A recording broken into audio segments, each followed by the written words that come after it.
This is the Saab SK60B, a Swedish attack aircraft at Tier 5, BR 7.3 and costing 99,000 RP to unlock. The SK60 is the first jet-powered aircraft on the Swedish bomber line, placed after a long series of B and T-18s. Due to this placement, the SK60 could potentially be the first jet-powered aircraft for some newer players, and in this role I believe it works quite well. This is due to it being a fairly simple aircraft that is also quite capable in multiple roles with a very good variety of weapon types. Starting off with those weapons, the SK60 actually has no fixed weapons in the airframe and will rely solely on its underwing pylons for carrying its offensive and defensive weapons. Firstly, the stock payload, and by personal preference for the aircraft, a pair of 30mm Akan M55 cannons mounted in gun pods. These guns have 150 rounds of ammunition with a fire rate of 1,400 rounds per minute, giving the player around 7 seconds of trigger time. There are then of course modifications to improve the performance of these guns, the first of which allows for the selection of ammunition belt types, of which I tend to use the air target rounds. Moving on to ground attack weaponry, the SK60 has two types of unguided rockets, the M49As and the M56Ds, as Tier 1 and 2 modifications respectively. These are suspended over 6 underwing pylons, although the M56Ds are double stacked on those pylons. These rockets have no ballistic computer assistance, and when carrying these payloads you will not be able to carry the gun pods.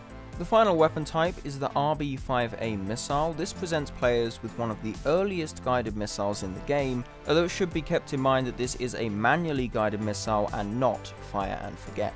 Two of these missiles can be carried on the same pylons as the gun pods, and these are primarily air-to-ground missiles with a range of 5 miles or 8 kilometers with a maximum flight speed of 350 meters per second. The warhead then has around 77 kilograms of TNT explosive, which will surely be more than enough to destroy most tanks. However, being used against ground targets is not the only thing that this missile is good for. It also features a proximity fuse, allowing it to take down enemy aircraft. And while I have seen other players using these in ARB with relative success, they are not my personal preference, as I see the guns as being a better all-use weapon for that game mode, whereas the RB5s have a bit more of a limited use. The SK60 all-round has a good level of flight performance. The aircraft is powered by a pair of RM9B turbojets that allow it to reach around 440 miles an hour at sea level, and then just over 500 miles an hour at an altitude of 20,000 feet. The aircraft also gets an attacker spawn, giving it a good store of energy right from the start of the game that you can use to reach higher altitude or reach targets before the enemy. The maneuverability of the aircraft is also fairly competitive, and it certainly feels quite light, at least that's the impression that I got while flying it. It is notable that as the SK60 is derived from a training aircraft, both crew members have flight controls. Due to this, you can lose your pilot, and your co-pilot, who goes by Olaf, will take control of the aircraft and allow you to continue fighting.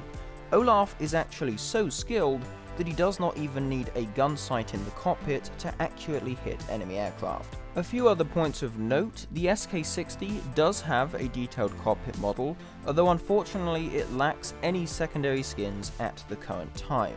However, during this video I will be using a user-made skin. So getting right into some gameplay, of course we're playing ARB, and rather than using my attacker spawn to rush the enemy before the rest of my team got there, I decided to climb a bit, get some altitude, and allow the rest of my team to catch up so that I could act as support and so that they could support me. Initial engagement, ME262, he decides to climb vertically into a head-on, making it quite an easy attack for me. Fires some shots downwards, I'm able to pull out of that head-on very early and, get a fairly simple kill without really taking any damage. Second attempt, we have another 262 coming in. Initially he wasn't doing a head-on, I thought he was going to be smart, but no, he did come for a head-on, and another pretty easy kill. He wasn't able to get guns on before my rounds completely shredded him. And what you will find is with the SK60 you will be facing lots of Messerschmitt 262s, and while their 430mm cannons are incredibly powerful guns, they will usually underestimate how powerful the SK60 is, as they're just thinking about how powerful their guns are.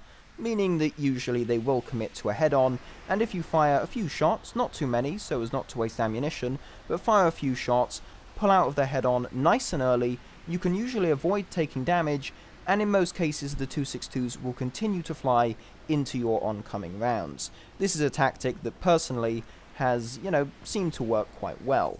Anyway, at current, R2Y2 V3, a Japanese aircraft, is surprising me a bit. I was surprised how maneuverable that aircraft was. I didn't remember them being so maneuverable. Of course, the SK60, not exactly a maneuvering champion, but nonetheless, I was a bit surprised as to how long he was able to stay out of my gun sight. Nonetheless, I did kill him, blowing his wings off. Pretty simple kill. Another ME-262, head on, pull out. He fired rockets at me as well as some guns, but I set him on fire, and yeah, he'll fly off and burn down eventually, but nonetheless a fairly decent little streak there. We then have another 262 coming in. I fire a few shots, but they were relatively poorly placed, so they did not yield anything. And I turn around, the 262 I set on fire in that head-on burns down, and I begin to follow that other 262. Now the 262 entered a head-on with an F-80 and did lose part of his wing. However, the F-80 was killed, and he was continuing to fly to his airfield, so I decided the best thing to do was to take him out, prevent him landing and repairing, and make sure that another enemy was completely taken off of the battlefield. That, of course, was then my fifth kill of the game, making this an ace game. Then, chasing another 262. There's quite a few of these. As said, you're going to encounter the 262 a lot. So this guy was flying along. I was being relatively poor with my shots, but eventually he begins to make a turn, exposes a lot of surface area. Again, I'm being a bit trashy at this point in the game with my marksmanship, but I take him out, go for a head-on with another one, and as I pull out, I get 360 no-scopes. And, kind of annoying to get killed by an aircraft that you also just killed, but nonetheless, a nice double kill, and honestly, not the worst way to go out. And with that, we jump into our second game. This time we're on the same team as the Germans, and we're going to be facing the US and Japan, although as you would expect, the enemy team is primarily formed of American aircraft. First two targets, both A2Ds, presumably base bombing. This one putting himself in a very compromising situation, making it quite easy for me just to go up a little bit, fire a few rounds, and, fairly easily grab myself an early kill in the game. Continuing down, we have another A2D who I don't believe has yet bombed a base, but all he's doing is just running away towards the edge of the map. Although for me, this is actually a pretty decent situation, as any second now, he's going to get respawned and will essentially end up right next to me, as he does right now. There we go. So now he's right next to me, a lot closer, and obviously I'm going a bit quicker than him. So now I just need to pull onto his 6, catch up, and as he realizes that multiple jets are catching him, he moves into a turn. This again makes him get even closer, and after two bursts, the first of which wasn't very well aimed, I do get myself a second kill of the match. After that point, majority of the enemy fighters were grouped up a bit closer to the enemy airfield, which I was of course trying to avoid, and I was looking around, and then suddenly an F-80 was right in front of me. Fire some shots, pull away, and I got a critical hit. Originally, I thought, oh, I damaged his gear leg, but then I get credited with the kill, so I'm going to assume that I maybe also knocked out his elevator control or something of the sort, meaning that he essentially couldn't control the aircraft. Then a few of the enemies are on the airfield. Now I'm not gonna just strafe them when they're on the ground. I feel that's a bit of a dicky thing to do.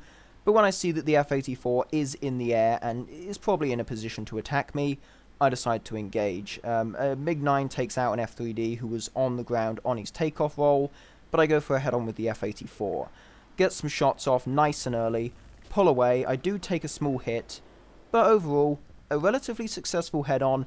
And as said, many aircraft at this BR in head-ons, if you pull out early enough, they'll generally just continue flying in a straight line and fly into your shots, which is essentially what happened there with the F-84. Overall though, a pretty nice game, 4 kills and second on the team. I did unfortunately throw away a 5th kill as I went into a head-on with the final enemy aircraft who was an F-84, and unfortunately I did kind of mess up my aiming in that head-on and essentially threw away the kill. Nonetheless though, 4 kills is certainly nothing to be ashamed of. Overall, the SK60 is a nice all-round aircraft, and it can be used for essentially everything, with its payloads of either rockets, missiles or guns, with the only downside that with most of those payloads it will be lacking the guns, which can come in handy quite often, and that's the exact reason why I prefer to use the guns, especially in Air RB. Personally, I like the aircraft the most for its aesthetics, as I do think it just looks like quite a cute little airplane. And of course, after this aircraft, players will be able to grind the Saab 105G, which has a better variety of weapons to continue improving upon the capabilities of the SK60. As mentioned previously, I was using a user-made skin throughout this video, and that is something that will of course be linked in the description below for those that are interested. Anyways, thank you very much for watching the video. If you did enjoy, please consider dropping a like, and if you wish to see more content such as this, feel free to subscribe to the channel. Thanks again for watching, and I'll see you in the next one.